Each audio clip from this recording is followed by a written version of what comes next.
마음이 청결한 자는 복이 있나니 그들이 하나님을 볼 것이며. 다시 한번.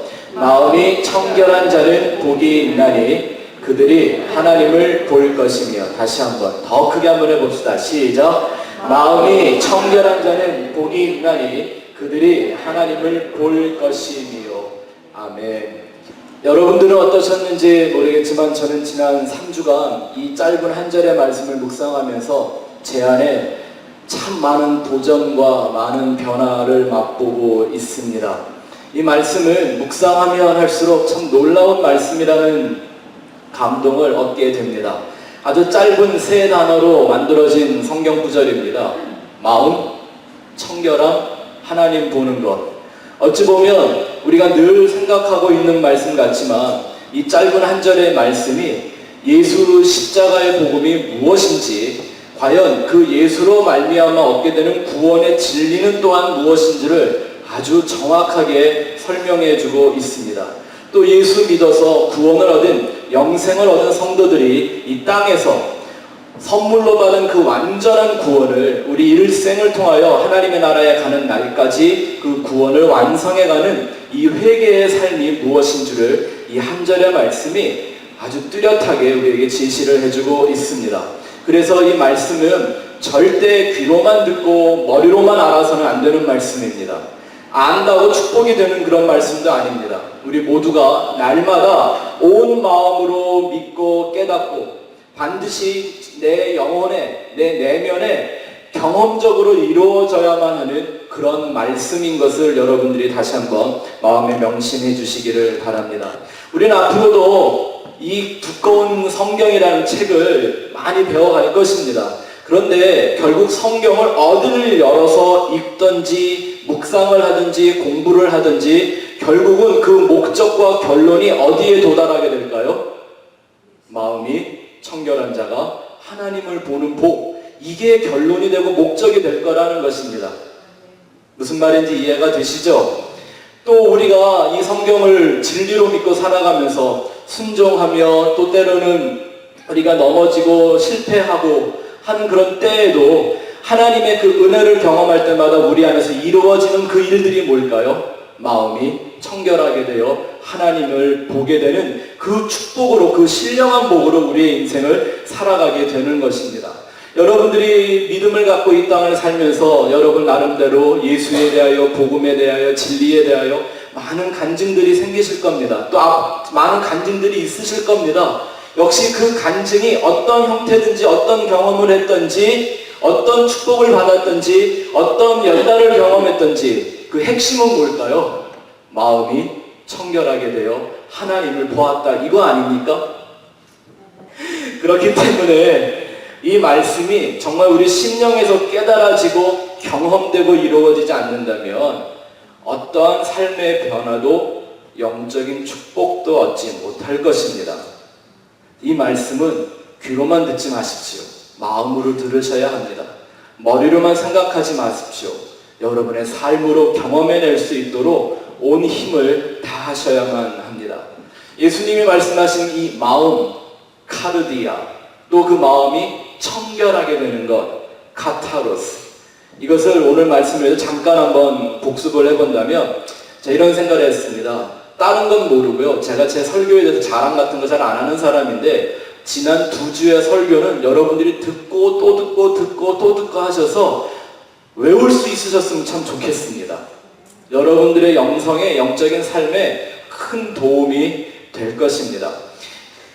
성경이 말하는 그 카르디아, 마음이란 뭡니까? 영적인 생명의 근원이라고 성경이 말하고 있습니다. 우리 육신에는 심장, 하트가 있어서 그 심장이 내 생명의 근원이 되어 내 육신에 사는 것처럼 마음은 우리 영혼의 심장입니다. 그 마음이 우리의 영혼을 살게 만들어주는 거라고 성경이 얘기하고 있고요. 또 하나 기억하셔야 될 건 이 마음은 내 생각과 내 마음을 담아놓기 위한 것이 아니라 예수 그리스도의 마음을 담기 위한 그릇이다라고 우리가 생각해 보았습니다. 그 마음에는 반드시 예수 그리스도의 마음이 들어가야만 그 마음이 진짜 마음이요, 살아있는 마음이요, 축복된 마음이 되는 것입니다. 그 마음에서 믿음도 시작되고 그 마음에 구원의 선물이 임하기도 하고 그 마음에서 기도가 시작되고 그 마음에서 영적인 변화와 축복도 맛보게 되는 것이고 모든 하나님의 일들이 내 마음을 통해서 이루어지기 때문인 것이죠. 또 청결함이란 무엇일까요? 이건 우리가 지난주에 생각해 본 것처럼 단순히 도덕적이나 윤리적인 것에 대한 얘기를 하는 것만은 아니라고 했습니다. 이 청결함, 깨끗함, 혹은 정결함, 순결함, 이 기준은 뭐가 기준이에요? 하나님이 받으시는가, 받지 아니하시는가.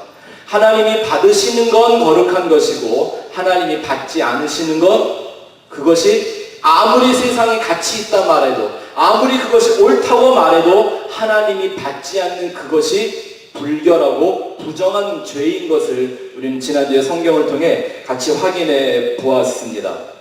또 이 정결이란 말은 하나님이 정하신 모든 것들의 그 질서와 위치를 지켜내는 것이라고 말씀을 드렸습니다. 이런 예를 하나 드렸죠. 신발을 아주 가지런히 줄 맞춰서 딱 올려놨는데 어디다 보면 불결한 거예요. 신발은 신발장에 넣어야 깨끗한 거지 그 신발을 밥상 위에 올려놓으면 불결한 거라고요. 아무리 깨끗한 신발이라 할지라도요. 뭐 좀 더 실제적인 예를 하나 드린다면 하나님이 우리 인생에게 주신 이 성의 문제, 성적 관계는요, 부부 안에서 이루어진다면 그거는 정결하고 그 자체가 거룩한 것입니다. 맞습니까? 그러나 그 성적 관계가 부부라는 질서와 위치를 벗어나서 이루어진다면 그것은 어떠한 이유라도 그건 불결하고 부정한 하나님께 죄가 되는 것을 우리는 잘 한번 생각해 보았습니다. 또한 뭐가 불결하다고 그랬죠? 두 마음을 품는 것. 근데 요즘은 어떻게 된 게요? 두 마음을 품는 사람은 좀 믿을만 합니다. 이해가 돼, 이해가. 근데 세 마음, 네 마음 이렇게 나아가기 시작하면 알 수가 없습니다. 하나님이 원하시는 것은 우리의 마음이 온전히 예수 그리스도를 향한 한 가지 마음만 되기를 원하십니다. 그것을 벗어난 것이 바로 불결함인데 이렇게 생각하면 이 마음의 청결함이라는 것, 내 힘으로 내 의지로 이룰 수 있는 것인가요? 그럴 수 없습니다. 누군가 대신 해주어야만 하는 거죠. 바로 예수 그리스도의 그 십자가와 그 진리의 말씀과 그 영원한 은혜만이 우리의 더러운 죄를 씻어버리고 우리의 허물을 덮어주시고 부패된 우리의 마음을 깨트려서 새 영으로 바꾸어 주시는 거듭남의 역사라고 우리는 지난주에 잘 생각해 보았습니다. 자, 그럼 오늘 마지막 마음이 청결한 자가 받는다는 그 복, 하나님을 보는 복이 뭔지 오늘 같이 한번 생각해 보려고 합니다. 여러분 하나님 보고 싶으십니까? 정말 보고 싶으세요? 죄송하지만 제가 하나님을 보여줄 수는 없고요. 그런 능력이 있으면 얼마나 좋겠습니까? 근데 하나님을 어떻게 보는지 어디서 보는지는 제가 마치 여행 가이드 마냥 여러분들에게 오늘 말씀을 좀 드릴 수가 있을 것 같습니다. 이 마음이 청결한 자가 복을 받아 하나님을 보게 된다라는 이 말씀 역시 예수님의 구약의 말씀을 인용하신 말씀입니다. 예수님이 오셔서 특별히 인용하신 구약의 성경 구절들을 우리가 잘 볼 필요가 있는데 구약의 수많은 스토리와 많은 역사들이 기록되어 있지만 바로 구약에 기록된 목적이 이 얘기를 하기 위함이다라고 예수님이 강조해 주시는 거기 때문에 예수님이 인용한 구절을 우리가 잘 보는 것도 중요합니다. 자, 어디서 이 말씀이 인용되는지 한번 볼까요? 시편 24편 3절부터 6절 말씀 한번 같이 보시죠. 시편 24편 같이 읽어보겠습니다. 시작. 여호와의 산에 오를 자가 누구며 그의 거룩한 곳에 설 자가 누구인가? 곧 손이 깨끗하며 마음이 청결하며 뜻을 허탄한 데에 두지 아니하며 거짓 맹세하지 아니하는 자로다. 그는 여호와께 복을 받고 구원의 하나님께 의를 얻으리니 이는 여호와를 찾는 족속이요 야곱의 하나님의 얼굴을 구하는 자더라. 아멘. 이것이 이제 지난 2주간 동안 여러분들이 저에게 들은 말씀의 내용 맞습니까? 네. 이 시편 24편의 말씀을 예수님은 인용하셔서 마음이 청결한 자, 뜻을 허탄한 데 두지 아니하는 자, 거짓 맹세치 아니하는 자, 그들이 바로 하나님을 보고 하나님의 산에 올라갈 자들이라고 예수님이 말씀하시는 것입니다. 이렇게 성경은 전체적으로 인생이 누릴 수 있는 최고의 축복과 영광을 하나님 보는 것으로 표현하고 있습니다. 시카이나 글로리라고 하죠. 하나님의 현현, 하나님이 당신의 모습을 우리에게 계시해 주실 때 그 하나님을 보는 것, 그 하나님을 마치 얼굴과 얼굴을 맞대고 보는 것과 같은 이 축복과 영광을 성경은 우리가 이 땅에서 경험할 수 있는 큰 특권으로 얘기하고 있습니다. 구약의 선지자들을 보면요, 비록 환상 중에라도 다 보는 것도 아니고 한 부분 이렇게 보는데도 불구하고 하나님을 보는 것에 대한 놀라운 감동과 영광과 축복을 그들이 고백하는 걸 보게 됩니다. 에스겔서에도 보면 하나님의 형상이 어렴풋이 나와 있죠. 근데 다 봤어요, 못 봤어요? 아니, 여기 보면 여기가 안 보이고 저기 보면 여기가 안 보이고 막 그런 하나님 다 보여주시지 않습니다. 다 볼 수도 없습니다. 이사야도 마찬가지입니다. 어느 날 하나님이 그 이사야가 일하는 성전에 임하셨는데 하나님 다 보여요, 안 보여요? 뭐만 봤어요? 하나님의 옷자락이 날리는 것만 봤는데도 불구하고 그들은 그 하나님을 만난, 하나님을 본 감격 하나로 자신들의 인생을 다 만들어 갑니다. 또 시편에 수많은 찬양과 노래들이 기록되어 있는데 그 시편 기자들이 그렇게 소원하는 마지막 소원이 뭘까요? 주님의 얼굴을 보는 것이라고 말하고 있습니다. 결국 우리 모든 구원받은 성도들 천국에서 뭐하고 살까요? 하나님 보며 삽니다. 맞습니까? 지금은 하나님을 잘 보지 못한다 할지라도 하나님을 정말 얼굴과 얼굴을 맞대고 보는 것처럼 face to face 그렇게 하나님을 보게 되는 날이 온다고 성경은 약속하고 있습니다. 고린도전서 13장 볼까요? 사랑장이라고 말하는데 그 사랑장의 결론이 이 말씀입니다. 13장 12절 말씀 같이 읽어보죠. 시작.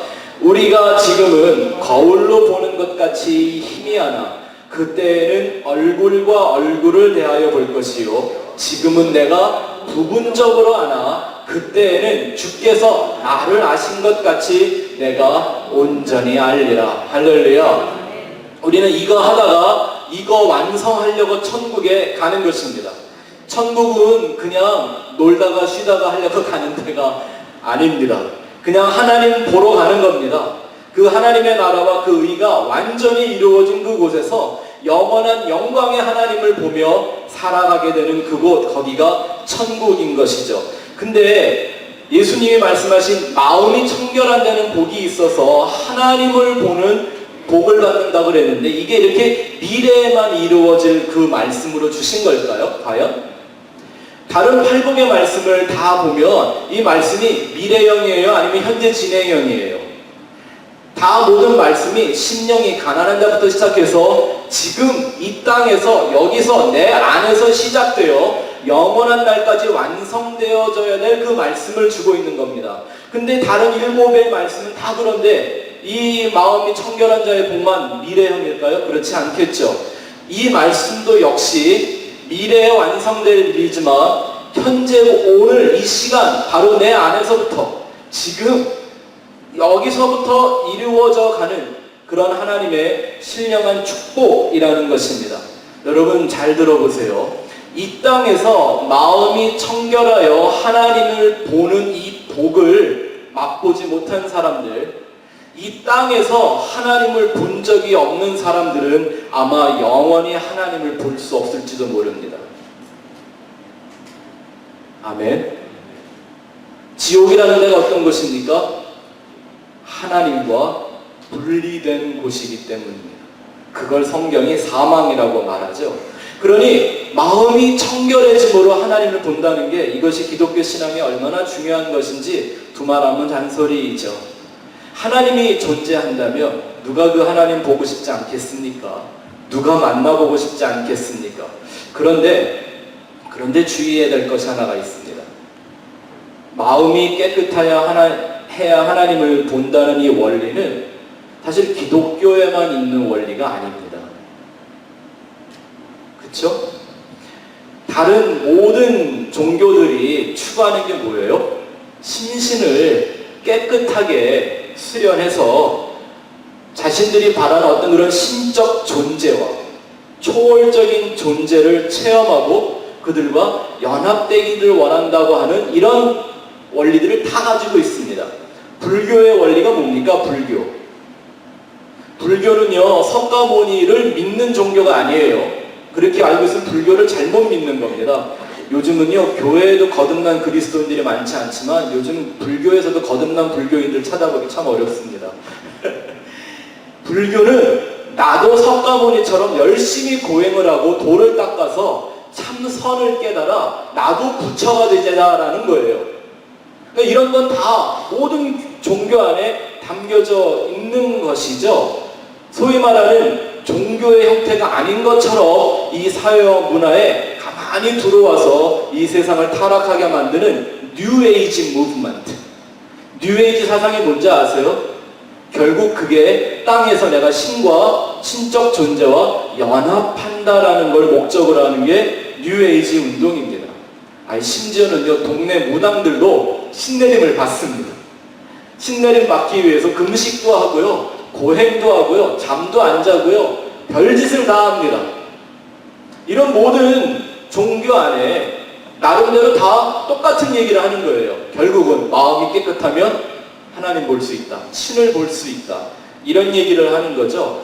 우리 성경에 이걸 하나님 이렇게 번역을 해놨으니까 우리는 이 하나님이 성경의 여호와 하나님인 걸 알지, 다른 사람들은 다 자기 신의 이름을 붙여놨단 말입니다.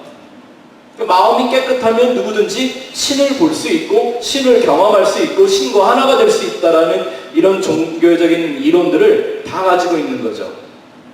사도 바울은 이것을 뭐라고 고발하냐면, 마귀도 자기를 광명의 천사로, Angel of Light, 광명의 천사로 가장한다 그랬습니다. 이걸 쉽게 말하면요, 마귀가 영락없이 하나님 흉내를 낸다라는 말입니다.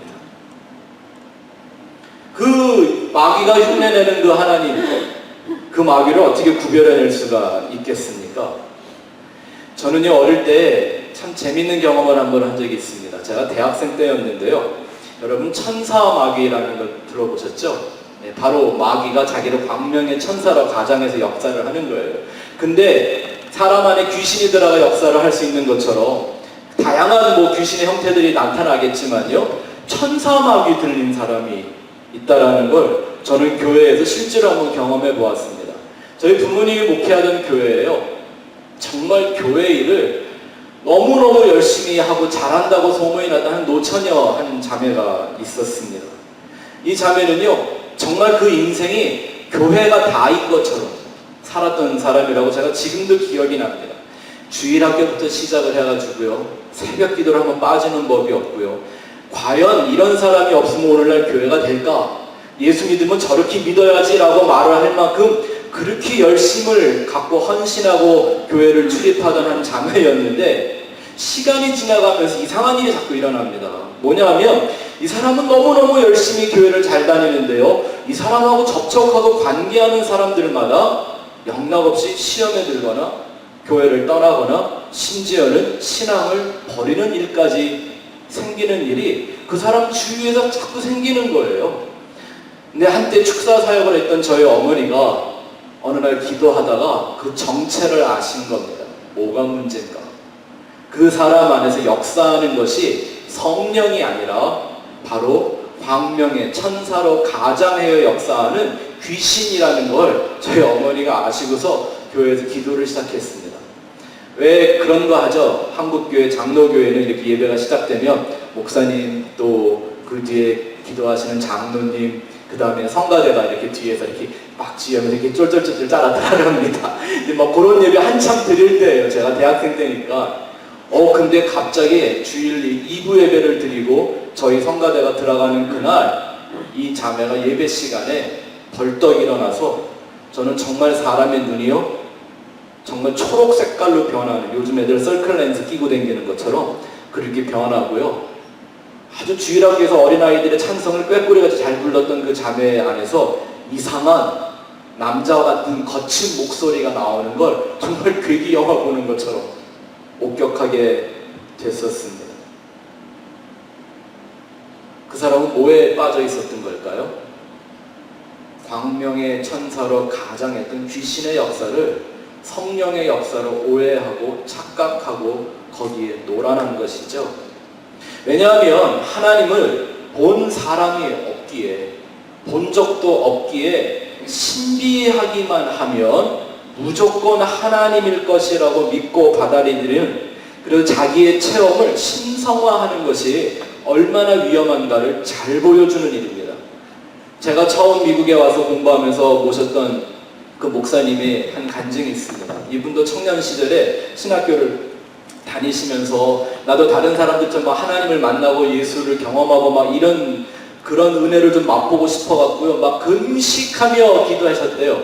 그런데 어떤 일이 생겼냐면 어느 날 정말 금식 기도하는 끝에 환상 중에 빛처럼 빛의 모양을 하고 자기에게 찾아오신 예수님과 같은 존재를 봤다는 거예요.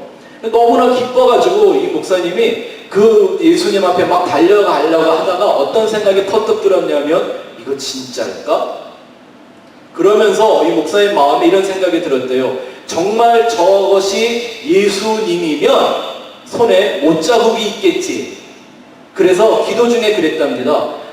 정말 당신이거든, 예수님이시거든, 손에 못자국을 보여주세요 라고 그랬더니 갑자기 그 빛이 검은 빛으로 변하더니만 그 자리에서 빠져나가더래요. 그러니 그 앞에 나타난 건 뭐였어요? 막 신령한 경험을 하려고 애쓰는 그 청년 목사님의 마음을 현혹하려고 마귀가 광명의 천사로 가장하고 나타난 거예요. 근데 그런 분별력이 만약에 없었다면 그분은 그날 예수를 영접한 게 아니라 뭘 받아들였을까요? 광명의 천사로 가장하는 마귀를 받아들였겠죠.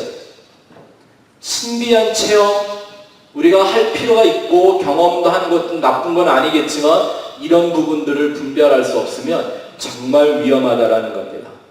그래서 이 마음이 깨끗하여 하나님을 보게 되는 이 축복을 온전히 깨닫기 위해서는요, 한 가지 전제 조건으로부터 시작을 해야 합니다.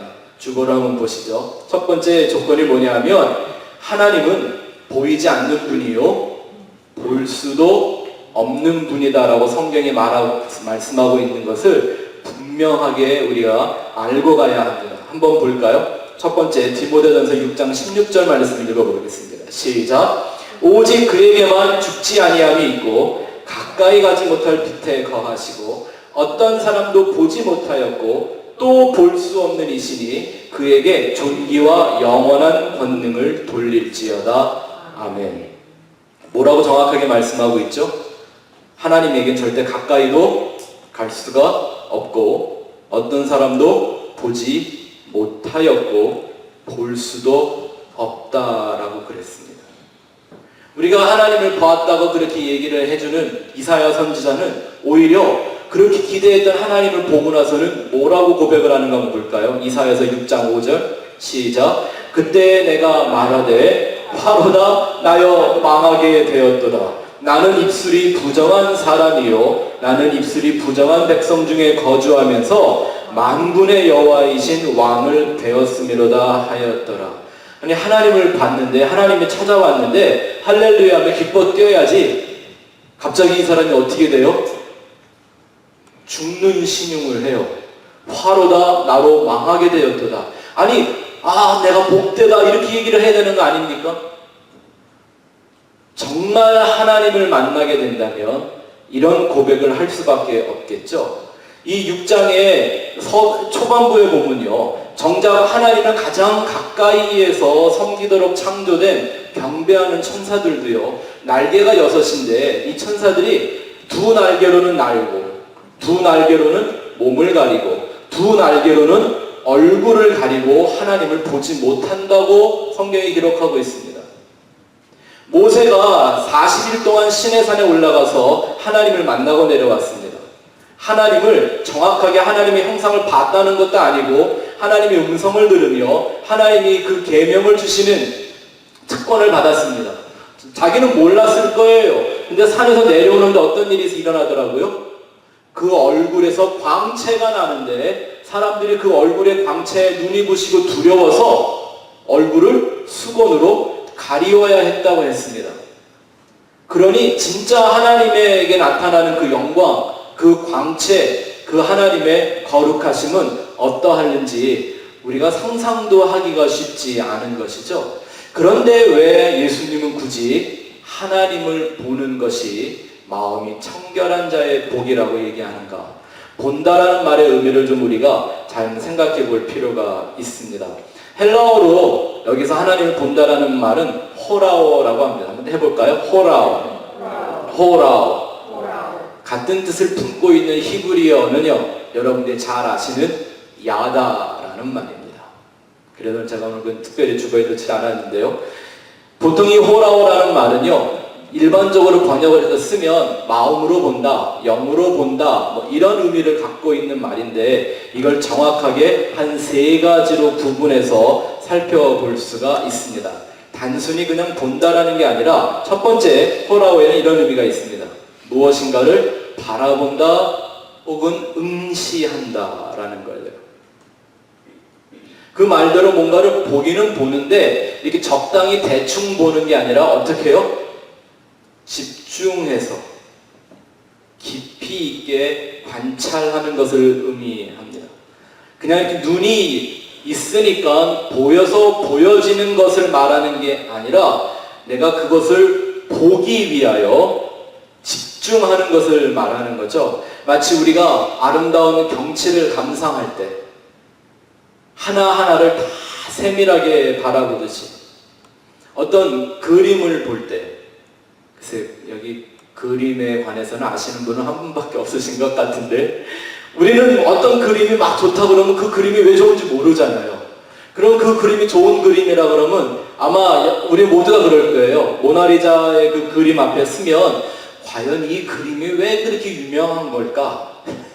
그리고 그 그림이 뭔지 뚜렷하게 뚫어지라고 쳐다보겠죠? 뭐가 나오기나 좀 하려는가? 뭐 그래도 눈썹이 없는 거 밖에는 보이는 게 없겠지만, 하여튼 뭔가를 알기 위해서 정확하고 자세하게 그것을 바라다보고 들여다보고 응시한다라는 의미가 이 안에 담겨 있습니다. 이 마음을 가지고 고백한 다윗의 시가 있죠. 시편 27편 4절 말씀 같이 한번 읽어볼게요. 시작. 내가 여호와께 바라는 한 가지 일, 그것을 구하리니 곧 내가 내 평생에 여호와의 집에 살면서 여호와의 아름다움을 바라보며 그의 성전에서 사모하는 것입니다. 다윗에게 한 가지 소원이 있었는데, 그 모든 것을 다 이룬 다윗에게도 한 가지 여전히 원하는 소원이 있었는데, 그게 뭐라고요? 여호와의 아름다움을 바라보며 사는 것이라고 하고 있습니다. 하나님을 본다는 축복이 바로 이런 의미가 담겨 있는 거죠. 또 두 번째, 호라오의 두 번째 의미에는요, 인식하다 혹은 지각하다라는 의미가 담겨져 있습니다. 영어에 이런 표현을 쓰죠. 뭘 알았다라고, 내가 뭔가 깨달았다라고 할 때 영어를 뭐라고 표현해요? I see, I know 이렇게 얘기 안 하죠. I see. 내가 본다. 그 말은 곧 내가 이제 알았다, 내가 깨달았다, 이런 말인 거죠. 바로 그 의미를 갖고 있는 건데, 우리가 야다를 공부할 때도 이 얘기를 잘했지만, 이 인식한다, 지각하다라는 말은 적당히 대충 아는 거 아닙니다.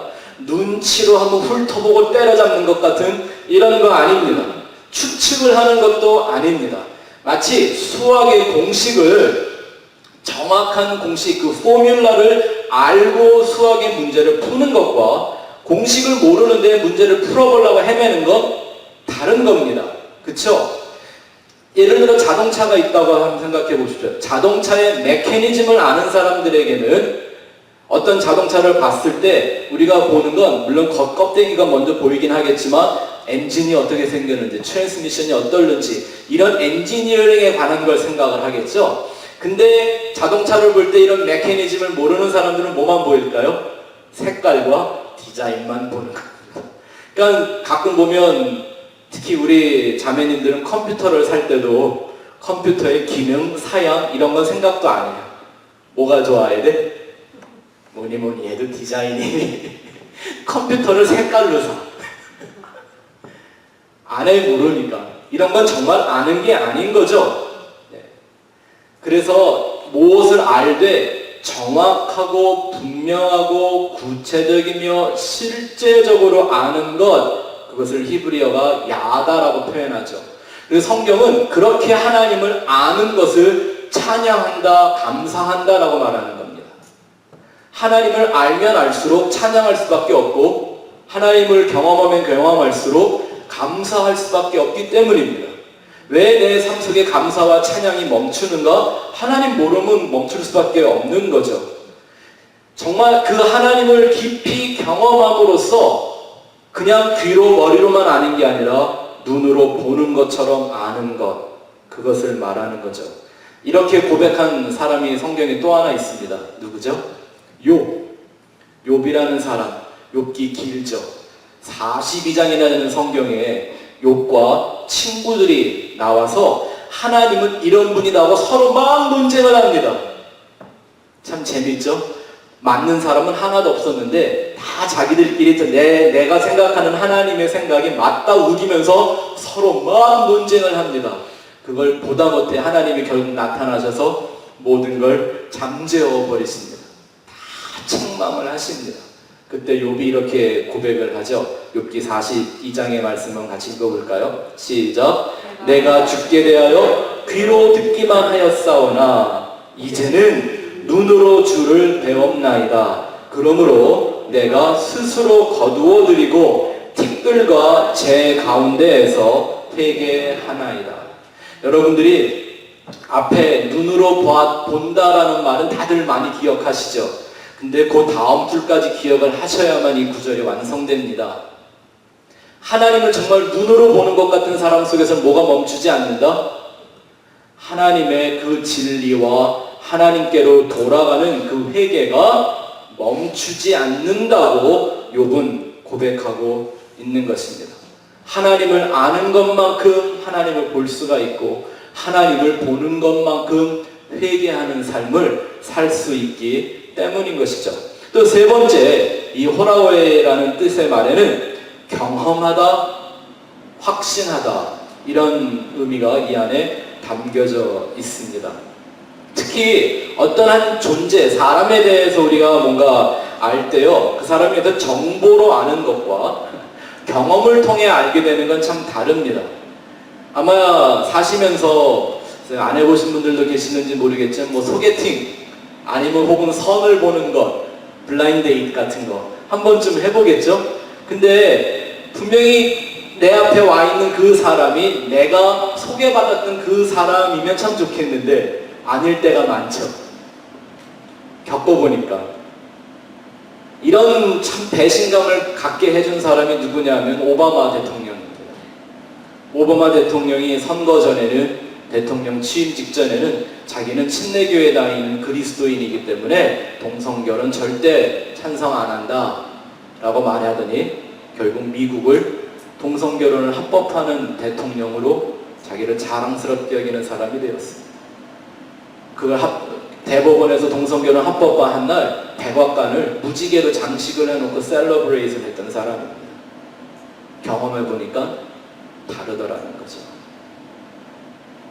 이렇게 적당한 정보로 내가 아는 것과 경험을 통하여 그 사람을 깊이 있게 아는 것, 이게 다른 것이죠.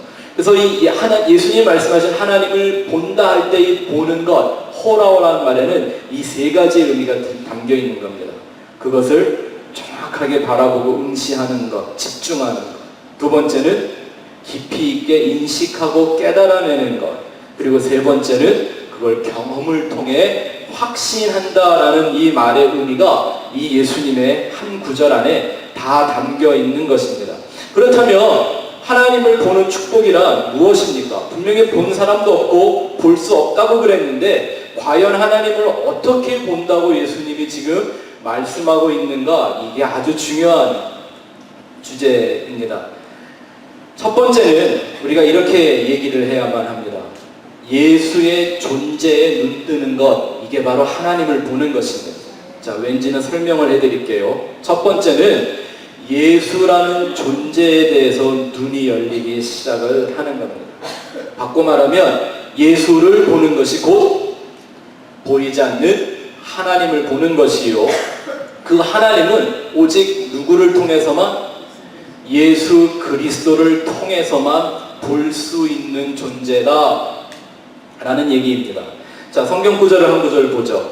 히브리서, 아주 신약 성경 곳곳에 나와 있지만 제가 몇 가지 중요한 구절만 보여드릴게요. 히브리서 1장 3절 같이 한번 읽어봅시다. 시작. 이는 하나님의 영광의 광채시요 그 본체의 형상이시라. 이는이 누구를 말하는 거예요? 대제사장이신 예수를 말하는 거죠. 계속 읽어봅시다. 그의 능력의 말씀으로 만물을 붙드시며 죄를 정결하게 하시는 일을 하시고 높은 곳에 계신 지극히 크신 이의 우편에 앉으셨느니라. 지금 예수를 누구라고 표현합니까? 하나님의 영광의 광채고 그 본체의 형상이다. 예수님이 바로 하나님의 형상, The image of God 이라고 분명하게 얘기하고 있습니다. 하나님이 당신의 형상을 사람이 보고 깨닫고 이해할 수 있게 우리에게 제시한 단 한 존재는 누구밖에 없어요? 독생자이신 요한복음 1장에 보면 하나님 안에 계신 그 하나님 품에 계셨던 독생 성자 예수 그리스도밖에 없다고 얘기합니다. 또 이와 같은 말씀이 골로새서에 나와 있습니다. 골로새서 1장 15절 16절 한번 볼까요? 골로새서 1장 15절 16절 같이 읽어보죠. 시작. 그는 보이지 아니하는 하나님의 형상이요. 여기서 그는 누구죠? 예수 그리스도시죠. 계속 읽어봅시다. 모든 피조물보다 먼저 나신 이신이 만물이 그에게서 창조되되 하늘과 땅에서 보이는 것들과 보이지 않는 것들과 혹은 왕권들이나 주권들이나 통치자들이나 권세들이나 만물이 다 그로 말미암고 그를 위하여 창조되었고 또한 그가 만물보다 먼저 계시고 만물이 그 안에 함께 섰느니라. 예수님은 누구라고요? 보이지 아니하는 하나님의 형상이다. 그러면 무엇을 보는 것이 하나님을 보는 거죠? 예수를 보는 것이, 예수를 바라보고 응시하고 예수를 인식하고 지각하고 예수를 경험하고 확신하는 것이 바로 뭐다? 보이지 않는 하나님의 형상을 보는 것이다. 이 골로새서 말씀에서도요, 우리가 이 청결함이라는 의미를 살펴볼 수가 있는데 모든 것들이 그의 말씀으로 또한 그를 위하여 창조되었다고 합니다. 여러분, 이 세상은 또 저와 여러분들은 예수님을 위하여 창조된 것입니다. 맞습니까? 우리 옆에 사람한테 빨리 말씀해 주십시오. 당신은 예수를 위해 창조된 사람입니다.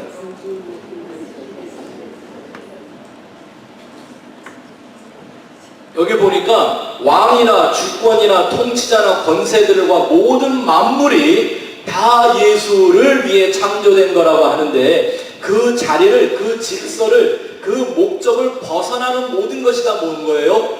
그게 부정한 거고 그것이 불결한 것이고 그것이 타락이라고 하는 겁니다. 이해가 되시죠? 여러분 기억하십시오. 저와 여러분들은 다른 누구를 위해 창조된 게 아닙니다. 누구를 위해서? 오직 예수를 위해서 창조된 존재들입니다. 그 예수를 보는 것이 바로 보이지 않는 하나님의 형상을 보는 것입니다. 뭐 여러 말씀이 있지만 아무래도 가장 결정적인 선언이 있다면 예수님 스스로 하신 선포이겠죠. 제자들도 항상 이런 관심이 있었습니다. 예수님한테 틈만 나면 요것 좀 안 해주실래요? 하고 쫄르는 두 가지가 있었는데 하나님의 나라가 언제 임해요? 어떻게 임해요? 그거 좀 보여주시면 안 돼요? 또 틈나면 물어보는 게 도대체 예수님은 하나님을 보고 오셨다는데 하나님 우리한테 좀 보여주시면 안 돼요? 이렇게 물어볼 때 예수님이 제자들에게 하신 말씀이 있죠. 요한복음 14장 8절 9절 읽어보겠습니다. 시작. 빌립이 이르되 주여 아버지를 우리에게 보여주옵소서 그리하면 족하겠나이다. 예수께서 이르시되 빌립아 내가 이렇게 오래 너희와 함께 있으되 내가 나를 알지 못하느냐? 나를 본 자는 아버지를 보았거늘 어찌하여 아버지를 보이라 하느냐? 이 말씀은 둘 중 하나이겠죠. 광신자의 새빨간 거짓말이든지 아니면 영원히 변치 않는 진리이든지 중간이 있을 수가 없죠. 회색지대가 있을 수가 없죠. 예수가 하나님이셨든지 아니면 아니든지 둘 중에 하나지 가운데가 있을 수가 없는 것입니다. 오늘날 현대 기독교의 이 최대 위기는 예수 믿는다고 하고 모여놓고서 예수 잘 믿지 않는 것에 있습니다. 예수를 믿어도 다른 예수를 만들어 믿거나 혹 예수 믿는다고 하는데도 불구하고 예수에 대하여 큰 관심이 없는 것입니다. 현대 기독교가 가지고 있는 엄청난 위기입니다. 오늘날 기독교가 모든 능력을 다 상실해버리고 이렇게 쇠퇴해가는 까닭도 바로 여기에 있습니다. 예수가 사라진 종교에는 아무런 의미도 가치도 축복도 능력도 나타날 수가 없는 것이기 때문입니다. 한번 여쭤볼게요. 바로 예수라는 존재에 눈뜨는 것처럼 여러분들에게는 이 예수가 실제입니까? 네. 여러분들은 다 여러분들의 부모님을 기억하실 겁니다. 왜냐하면 여러분들의 부모는 실제니까. 그렇죠? 여러분 배우자를 다 알 겁니다. 맨날 같이 사니까. 배우자 여러분은 실제 맞습니까? 그렇다면 예수는 어떻습니까? 혹시 여러분들의 부모라는 존재보다 배우자라는 존재보다 더 실제적인 존재이십니까? 이게 분명하지 않다면 기독교는 3000% 가고 있는 겁니다. 저에게도 어느 날 예수가 실제로 다가왔습니다. 제가 한 22년 동안을 그렇게 부인하고 미워하고 심지어는 저주하던 예수가 내 눈앞에 실제로 서 계신 것을 봤을 때 정말 죽고 싶었습니다. 아무 생각도 할 수가 없었습니다. 아마 저에게도 그런 하나님의 은혜가 없었다면 저도 여전히 성경을 펴놓고 종교 나부랭이 소리나 떠드는 그런 약장사 같은 사람이 되어 있었는지 모르겠습니다. 그렇다면 과연 내가 예수에게 눈뜬 존재라는 걸 어떻게 알아볼 수가 있는가? 그게 바로 두 번째 얘기입니다. 성경에 나타난 예수를 보는 것입니다. 성경에 나타난 예수를 보는 것입니다. 여러분 명심하십시오. 성경은 창세기부터 계시록까지 오직 예수와 십자가의 복음만을 전파하고 있는 말씀입니다. 아멘. 그럼 우리는 성경의 모든 장을 통해서 우리가 발견해야 되는 것은 뭐예요? 예수 그리스도를 발견하는 겁니다. 마태복음 1장을 읽어보신 분들 기억하시겠지만 어떻게 시작합니까? 예수 그리스도의 세계라. 그리고서는 뭐가 다 나와요? 우리는 익숙하지도 않은 족보, 이스라엘 사람들의 족보가 쫙 나와요. 그것도 다 누굴 위해 쓴 거라고 나와요? 예수의 세계를 말하려고 나온 거예요. 족보도요. 이해가 되십니까? 성경을 한번 보죠. 요한복음 5장 37절부터 40절 말씀 같이 읽겠습니다. 시작. 또한 나를 보내신 아버지께서 친히 나를 위하여 증거하셨느니라. 너희는 아무 때에도 그 음성을 듣지 못하였고 그 형상을 보지 못하였으며 그 말씀이 너희 속에 거하지 아니하니 이는 그가 보내신 이를 믿지 아니함이라. 그가 보내신 이가 누구예요? 예수님 당신을 말하는 것이죠. 그 다음 너희가 성경에서 영생을 얻는 줄 알고 생각하고 성경을 연구하거니와 이 성경이 곧 내게 대하여 증언하는 것이니라. 그러나 너희가 영생을 얻기 위하여 내게 오기를 원하지 아니하는도다. 아멘. 이런 말씀 드리면 좀 어떻게 생각하시는지 모르겠지만요, 요즘 횡간에 떠도는 많은 설교들 들어보십시오. 30분, 40분씩 설교를 하는데 과연 예수라는 이름을 한 번이나 얘기하는 사람들이 있는가? 기도할 때 빼놓고요. 언제 한 번 하냐면 기도 끝에 예수님의 이름을 그때 한 번 들려요. 그때 한 번. 예수가 어떤 존재인지에 대해서 눈을 뜬 사람은 성경을 열면 이제 성경에서 무슨 긍정적인 사고방식이나 형통하는 길이나 축복받는 길이나 이런 게 보이는 게 아니라 성경의 생명의 길로 우리에게 나타나신 예수와 십자가의 진리들이 발견되는 것입니다. 왜냐하면 이제는 전에는 세상을 보고 세상의 소리만 듣고 세상 것만 느끼던 내 눈과 귀와 마음이 이제는 예수만 바라보고 예수만 품고 예수만 사랑하도록 거듭난 존재가 되었기 때문입니다. 그래서 온 힘과 마음과 뜻과 정성을 다하여 그 예수를 사랑하는 사람들 속에는 뭐만 보여요? 예수가 보여요. 왜 속된 말로 그러잖아요. 눈엔 뭐만 보인다고. 글쎄 그 눈이 뭔지 잘 모르겠는데 아무튼 사람은 자기 안에 가득한 걸 보게끔 되어져 있는 겁니다. 요즘 우리가 출애굽기를 한 장씩 공부하면서도 알게 되는 게 뭡니까? 예수와 십자가를 도입하지 않으면 그냥 막장 드라마 같은 얘기밖에 없어요. 그쵸? 말도 안 되는 소리들이 그냥 여기저기 산발적으로 나타나 있는 것 같아요. 그러다가 사람들 죽겠다 그러면 하나님이 가끔 나타나갖고 은혜를 베풀어서 이렇게 쉽게 풀어주고 도와주고 사라지고, 또 하나님 안 보이고 또 사람들은 맨날 떠들고 불만 불평하다가 그러면 하나님이 내려와갖고 한번 싹 도와주고 또 그게 은혜라고 축복이라고 막 얘기하고. 성경이 그냥 이런 건가요? 아니잖아요. 그 모든 말씀들 가운데 예수와 십자가의 길이 정확하게 제시되어져 있다라는 겁니다.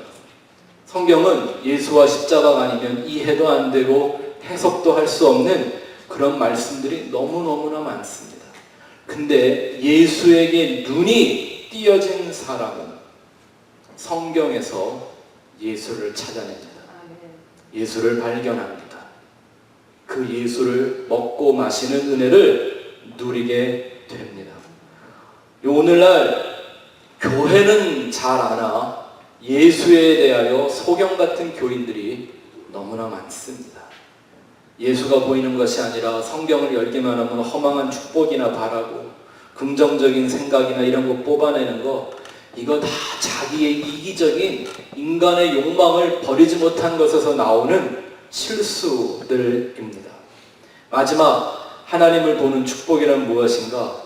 이제 예수의 눈을 뜨게 됐고 그 성경에서 예수를 발견하게 된 사람들은 내 안에 살아계신 예수를 보게 됩니다. 내 안에 계시는 예수를 보게 됩니다. 예수님이 제자들에게 말씀하시기를 하나님의 나라는 여기 있다 저기 있다 못하리니 하나님의 나라는 너희 안에 있느니라. 예수의 눈 뜨고 성경의 모든 복음이 예수에 대한 것임을 보기 시작하면 이제 내 심령 속에서 내 마음 속에서 살아서 역사하시는 예수를 경험하기를 시작합니다. 이게 바로 진리의 영이신 성령이 오셔서 저와 여러분들 속에서 행하기를 원하시는 일이죠. 예수님은 그 말씀을 요한복음 16장에 이렇게 표현하고 있습니다. 요한복음 16장 13절 14절 같이 읽겠습니다. 시작. 그러나 진리의 성령이 오시면 그가 너희를 모든 진리 가운데로 인도하시리니 그가 스스로 말하지 않고 오직 들은 것을 말하며 누구에게?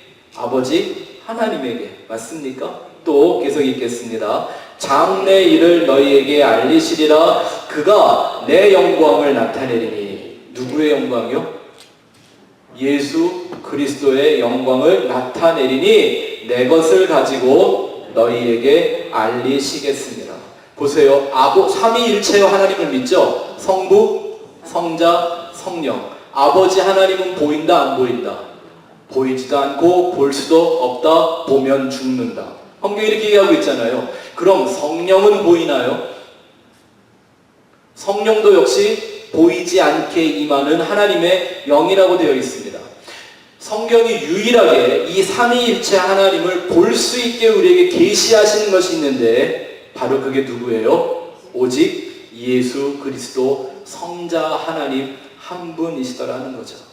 그래서 이 말씀이, 보세요, 제가 왜 이렇게 이 말씀을 중요하게 여기나, 이 사람의 부패하고 타락했던 그 마음이 하나님이 정하신 것처럼 거룩하고 성결한 마음이 되어져 가는 것은 오직 예수로만 가능한 일이고, 그 예수를 만난 사람들이 예수를 바라보며 살 때 그 마음은 끊임없이 하나님이 원하시는 거룩함과 성결함에 참여하게 되는 것입니다. 예수님에 대한 진리, 그것이 나를 사로잡는 것입니다. 예수님만 따라가게 만드는 것입니다. 그리고 그 예수의 은혜와 사랑의 풍성함을 내 안에서 인격적으로 경험하기 시작합니다. 그때서야 우리는 내가 하나님의 성전이구나 라는 걸 인식하게 됩니다. 이렇게 이 세 단어, 마음, 청결, 하나님 보는 것, 이제 아시겠죠? 왜 이 말씀이 예수와 십자가가 아니면 도저히 이해도 할 수 없고 해석도 안 되는 말씀인가? 예수가 아니면 무엇도 이루어줄 수 없는 축복이라는 것을 이제 여러분들이 잘 아실 수 있게 됐으리라고 생각을 합니다. 거듭 강조해 말하지만 예수 믿어야 합니다. 예수 믿으십시오.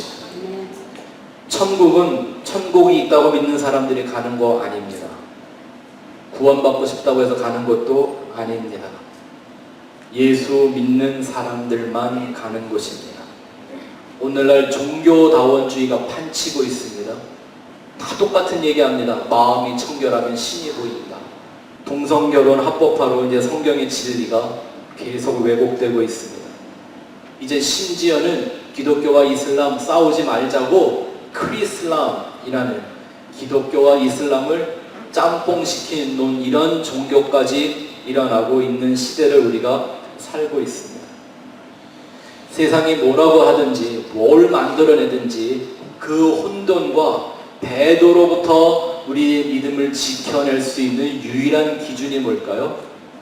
예수라는 기준입니다.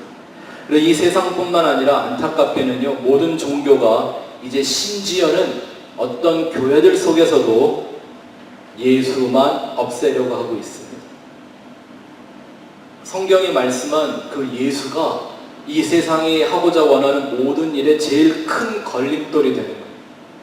이해가 되세요? 제일 큰 불편한 존재가 됩니다. 예수를 아는 사람들에게는 예수만이 가장 축복되고 영광스럽고 유일한 소망이라는 것이지만, 이 세상이 제일 싫어하는 소리가 하나가 있습니다. 성경 한 구절만 보고 마치죠. 사도행전 4장 12절 말씀. 사도행전 4장 12절 같이 읽어보겠습니다. 시작. 다른 이로서는 구원을 받을 수 없나니 천하 사람 중에 구원을 받을 만한 다른 이름을 우리에게 주신 일이 없음이라 하였더라. 이 환난의 시대에 왜 성도는 핍박을 받게 되고 순교하게 됩니까? 교회 다녀서가 아닙니다. 성경 읽어서도 아닙니다. 예수 믿기 때문입니다. 그 마음이 예수의 십자가로 깨끗함을 입은 사람들은 그 예수를 버릴 수가 없기 때문입니다. 성경 한 구절만 더 읽고 마치겠습니다. 여러분들 안에 이것이 여러분들의 소원이 되었으면 좋겠습니다. 아까 읽었던 시편 27편 다윗의 그 말씀의 앞뒤 전으로 다시 한번 우리가 한번 살펴보죠. 27편 1절부터 4절 말씀 한번 우리 큰 목소리로 같이 또박또박 선포하시겠습니다. 시작. 여호와는 나의 빛이요 나의 구원이시니 내가 누구를 두려워하리요. 여호와는 내 생명의 능력이시니 내가 누구를 무서워하리요. 악인들이 내 살을 먹으려고 내게로 왔으나 나의 대적들 나의 원수들인 그들은 실족하여 넘어졌도다. 군대가 나를 대적하여 칠지라도 내 마음이 두렵지 아니하며 전쟁이 일어나 나를 치려 할지라도 나는 여전히 태연하리로다. 왜? 내가 여호와께 바라는 한 가지 일, 그것을 구하리니 곧 내가 내 평생에 여호와의 집에 살면서 여호와의 아름다움을 바라보며 그 그의 성전에서 사모하는 그것이라. 아멘. 기도합시다.